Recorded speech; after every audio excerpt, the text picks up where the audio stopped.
fine. U.S. citizen, former fucking veteran. You want to come at us? You want to come at us? I say go get yourself some lunch, big boy. Go ahead. Out of the car. Get out of the fucking car. Get out of the car. Oh! The incident began with a controversial gunshot during a federal immigration enforcement operation in Minneapolis. During the mission, an ICE agent was forced to use deadly force after a vehicle drove toward officers, creating an immediate threat, according to federal officials. Authorities later stated the action followed established self-defense protocols. This person was not a random passerby who just happened to be driving through her neighborhood. This person is part of a group of people who form convoys to interfere with federal law enforcement operations. That single shot did not end the operation. It triggered a far broader federal investigation that uncovered a major criminal network, multi-state raids, and corruption reaching into city government. Our ICE operation in Minnesota, for example, is finding hundreds of killers, violent predators, and child rapists, some of the worst criminal offenders anywhere in the world, murderers all over the place. Within hours, a local incident escalated into a multi-state federal emergency. 15 judges were arrested. A sitting mayor was detained. Dozens of children were found in concealed and suspended conditions that changed the case forever. This is not just a crime story. This is a national emergency. Let me show you. 3:45 a.m. Just before dawn, Federal Command issued a single signal. Within seconds, unmarked vehicles rolled into position across Arizona, New Mexico, and Texas, while parallel teams sealed targets in Minnesota, Iowa, and Illinois. Headlights went dark. Radios dropped to a whisper. 3:47 a.m. doors were breached almost simultaneously. Agents flooded hallways, shouting commands as startled judges were pulled from their beds. Phones were seized. Laptops were unplugged mid-boot. Stairwells and exits were locked down to prevent evidence destruction. 3:52 a.m. in Illinois, one judge was intercepted in a parking garage. In Minnesota, another was detained at his front door. In Texas, a vehicle was blocked before it could leave the driveway. Handcuffs clicked shut, one after another. By 4:10 a.m., all 15 sitting judges were in custody. These were senior officials tied to major narcotics trials and federal appeals. By 8:30 a.m., the impact was undeniable. More than 1,000 criminal cases were flagged for emergency review, sending shockwaves through court systems across multiple states. This is a national-scale emergency where the justice system itself became the crime scene. Like the video and comment, justice must stand. As the arrests sent shockwaves through the courts, investigators followed the data trail. Bank transfers, sealed petitions, delayed warrants, and synchronized rulings all converged on a single source of control. At the center stood Hassan Duale, Minneapolis's 55-year-old mayor. In public, Duale appeared untouchable. He was celebrated as a success story of integration, praised for his hardline stance against drug crime, and protected by a favorable media narrative. Polls consistently placed his approval rating above 72%. Behind closed doors, however, his life was collapsing. Investigators uncovered severe gambling debts, a costly divorce, and mounting financial pressure to maintain a lifestyle far beyond what his salary could support. Money was no longer influence, it was survival. Once his role was confirmed, federal agents moved quickly. Shortly after noon, armored vehicles sealed off the mayor's Minneapolis residence. Neighbors were ordered indoors as agents breached the home. Everything appeared ordinary until a concealed panel beneath the staircase was forced open. The hidden basement revealed two locked rooms. In the room on the left, agents found stacks of black-wrapped packages weighing several tons, consistent with large-scale fentanyl storage. In the room on the right, sealed behind reinforced steel, officers made a far darker discovery. 50 children found suspended in restraints, while others were held in silent confinement, completely hidden from the outside world. In that moment, the case changed forever. This was no longer just about corrupt judges or compromised rulings. It was about the abuse of power at the highest level. A city leader who weaponized the justice system to shield drug shipments, silence the courts, and traffic in human lives. And the downfall had only just begun.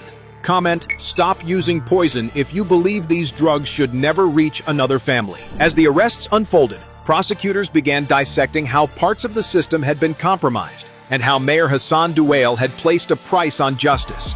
Investigators uncovered encrypted ledgers and witness testimony detailing a clear, hidden fee schedule used by corrupt intermediaries and compliant judges.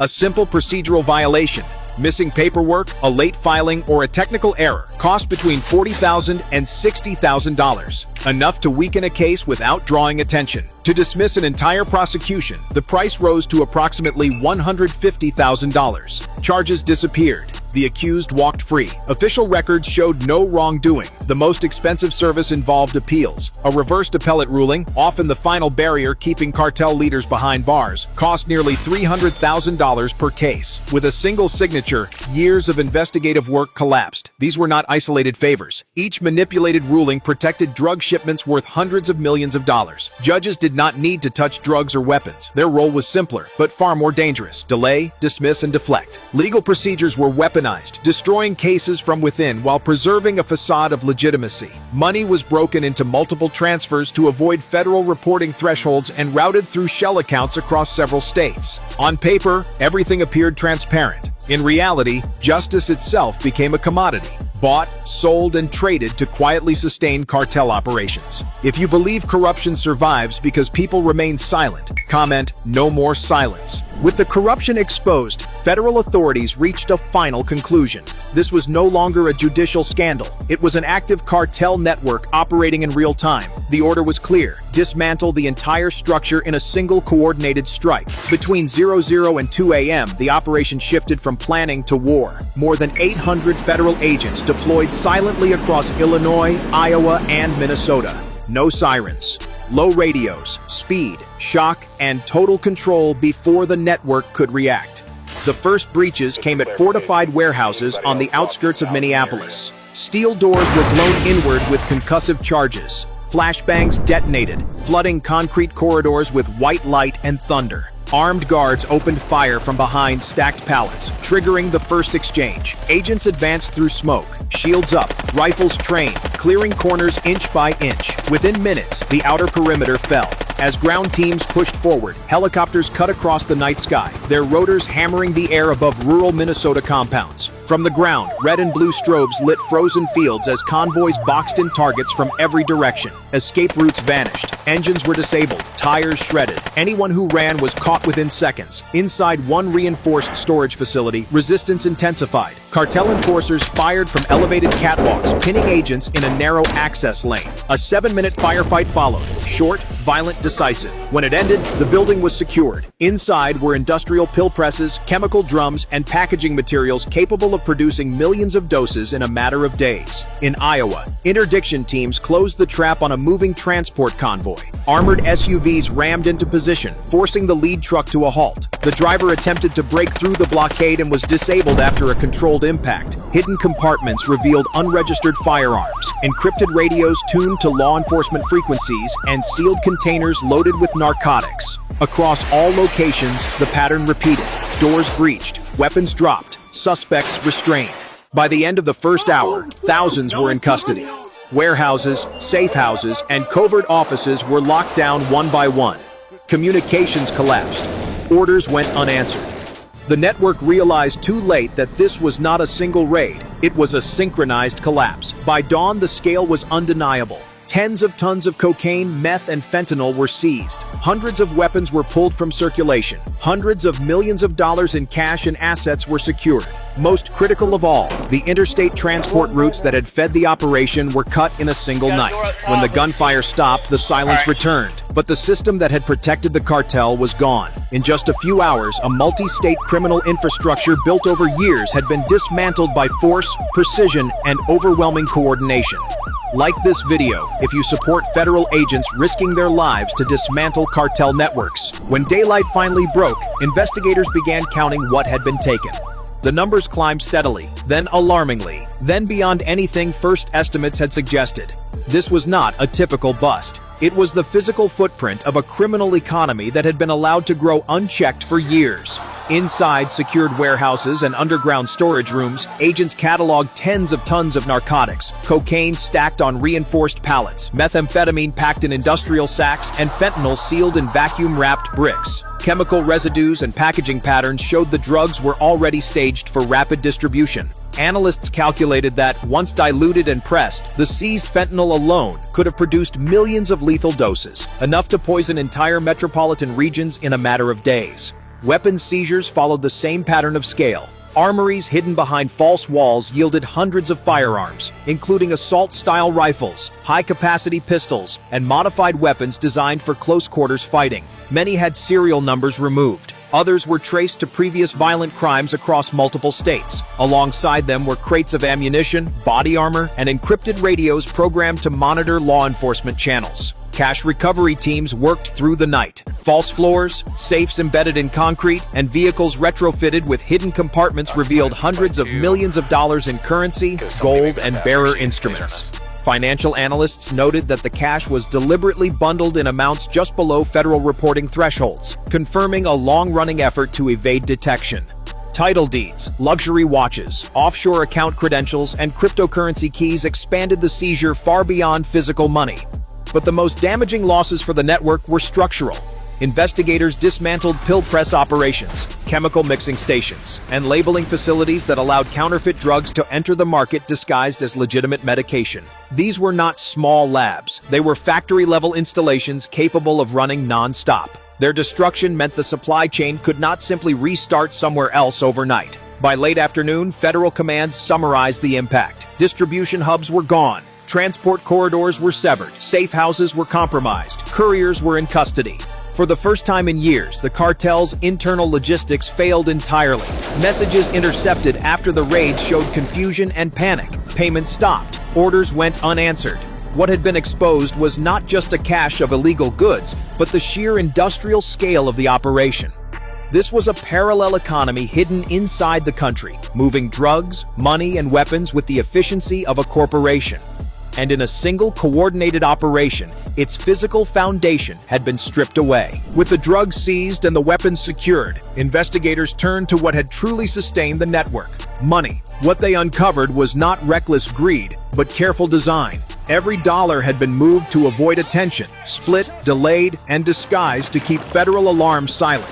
Financial records showed that no single transfer ever appeared large enough to trigger automatic reporting. Instead, payments were broken into thousands of smaller transactions, often under regulatory thresholds, and sent through accounts spread across multiple states. Community businesses, consulting firms, and non-profit organizations were used as pass-through entities. On paper, they appeared legitimate. In practice, they existed to blur the trail. Shell companies registered in one state billed services to entities in another. Funds bounced between accounts in Illinois, Iowa, Minnesota, and beyond, sometimes changing hands 5 or 6 times in a single week. By the time the money reached its final destination, it no longer resembled criminal proceeds. It looked like payroll, maintenance costs, or charitable expenses. Real estate played a central role. Properties were purchased through relatives, associates, or trusts designed to obscure ownership. Apartments doubled as safe houses. Warehouses listed as storage facilities concealed narcotics and cash. Rental income was recycled back into the system, giving dirty money a clean appearance. Investigators later estimated that hundreds of millions of dollars had been laundered this way over several years. The system relied on silence as much as secrecy. Local audits were delayed. Inspections were rerouted. Paperwork was misplaced. Each delay bought time. Each missed review allowed another shipment to move, another payment to clear. Officials who asked too many questions were sidelined. Those who cooperated were rewarded. No single act appeared criminal on its own, but together they formed a wall of protection around the operation. This financial maze also explains why the network lasted so long. Law enforcement was not being outrun, it was being blinded. The structure was designed to look boring, routine, and harmless. No flashing red flags, no dramatic spikes, just steady movement under the surface. When agents finally mapped the full flow of money, the conclusion was unavoidable. This was not corruption on the margins. It was a deliberate strategy to purchase time, silence, and institutional fatigue. The cartel did not fear arrest. It feared exposure. And by the time exposure came, the damage had already been measured in lives lost, communities destabilized, and trust quietly eroded. As the raids concluded and the evidence was secured, a second crisis began to unfold, one that no weapons team could contain. Inside court systems across multiple states, administrators faced a question with no easy answer. How many convictions could no longer be trusted? Within 48 hours, review panels flagged more than 1,000 criminal cases for emergency reassessment. These were not minor offenses. Many involved large-scale narcotics trafficking, weapons charges, and organized crime conspiracies that had once been presented as airtight. Now, every ruling tied to the arrested judges was under suspicion. Prosecutors reopened files that had been closed for years. Evidence rooms were re-examined. Witness statements were pulled from storage and read again, line by line. For victims and families, the shock was devastating. Some believed justice had been served long ago. Others had watched dangerous individuals walk free and never understood why. Now the explanation was emerging, and it was worse than negligence. It was betrayal. Legal experts warned that overturned convictions were inevitable, not because defendants were innocent, but because the process itself had been corrupted beyond repair. Court calendars collapsed under the weight of emergency motions. Defense attorneys filed appeals by the hundreds. Prosecutors requested continuances, arguing that compromised rulings had poisoned entire proceedings. Judges who had no involvement in the scheme were suddenly overwhelmed, tasked with restoring credibility to a system now viewed with deep skepticism. Public confidence fell sharply. Polls showed trust in the judiciary dropping faster than at any point in recent memory. For older Americans, many of whom had grown up believing the courts were the final safeguard, this was especially jarring. The idea that justice could be quietly sold, case by case, cut at the foundation of civic faith. Federal oversight teams stepped in. Temporary review courts were established. Independent monitors were assigned to examine decisions made over a 5-year window, searching for patterns of dismissal, sentence reduction, and unexplained delays. Early findings suggested the damage was far wider than first believed. In some districts, nearly 1 out of every 5 major drug cases showed signs of interference. Behind the scenes, prosecutors acknowledged a painful reality. Even when new trials were possible, witnesses had disappeared, evidence had degraded, and memories had faded. Time, once purchased by bribes, had now become the cartel's final shield. The judicial shockwave did not end at the courthouse doors. State legislators called emergency hearings. Bar associations suspended licenses. Law schools issued statements reminding students that ethics were not optional. The system was attempting to heal, but the scars were undeniable. This was the cost no ledger could capture, not measured in cash or contraband, but in trust broken quietly over years. And as the legal reckoning continued, one truth became clear. Dismantling the network was only the first step. Rebuilding belief in justice would take far longer and demand vigilance that could never again be taken for granted. When the final briefings were delivered, investigators agreed on one conclusion. This case was never about a single mayor, a handful of judges, or one group of traffickers. It was about a system that had been quietly bent, piece by piece, until it no longer protected the public it was designed to serve. What emerged was a multi-state criminal structure that blended power, money, and silence. Drug shipments moved not by outrunning law enforcement, but by passing through it. Courtrooms became shields. Paperwork became cover. Delays became weapons. Over time, the operation learned that it did not need to defeat the system. It only needed to occupy it. Federal analysts reconstructed the timeline. The network expanded slowly, testing boundaries, watching which decisions went unchallenged. Each successful manipulation created confidence. Each ignored warning reinforced the belief that oversight could be managed, postponed, or neutralized. By the time the structure reached full scale, it no longer looked criminal from the outside. It looked routine. The human cost, however, was anything but routine. Health agencies linked the flow of fentanyl protected by corrupted rulings to thousands of overdose deaths across multiple states. Communities aged by grief. Families buried relatives who never knew they were consuming counterfeit pills. Children were left without parents. Parents were left without answers. The damage stretched far beyond balance sheets and court dockets. For older Americans, the realization struck especially hard. Many had lived through decades believing that whatever failed, the courts would hold. This case shattered that certainty. It showed how trust, once granted without verification, could be exploited over years without triggering alarm. Democracy, investigators noted, does not collapse in one moment. It erodes quietly when no one is watching closely enough. In response, federal authorities announced sweeping reforms. Oversight mechanisms were tightened, audit triggers were lowered, judicial review processes were restructured to prevent any single figure from holding unchecked influence. But even officials admitted reforms alone would not be enough. Systems can be repaired. Vigilance must be maintained. The network dismantled in this operation will not rebuild easily.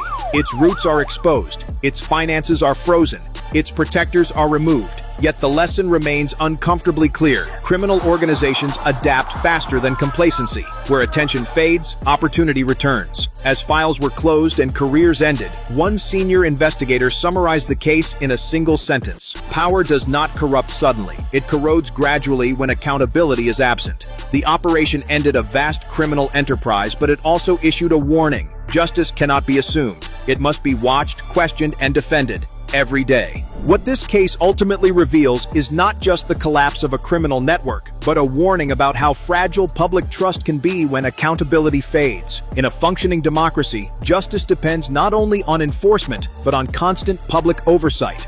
Power does not fail loudly. It erodes quietly through delayed oversight, ignored warning signs, and institutions that assume integrity instead of enforcing it. The lesson here is broader than any single city or investigation. Systems meant to protect society must be constantly examined, questioned, and reinforced, or they risk being exploited from within. This video is for informational and educational purposes. It does not glorify violence or criminal activity. Its goal is to examine how complex investigations unfold, how institutions respond under pressure, and why transparency remains essential to justice. Awareness is not about outrage, it is about vigilance. When citizens stay informed and engaged, corruption finds fewer places to hide. Justice is not self-sustaining. It survives only when it is actively defended, openly discussed, and never taken for granted.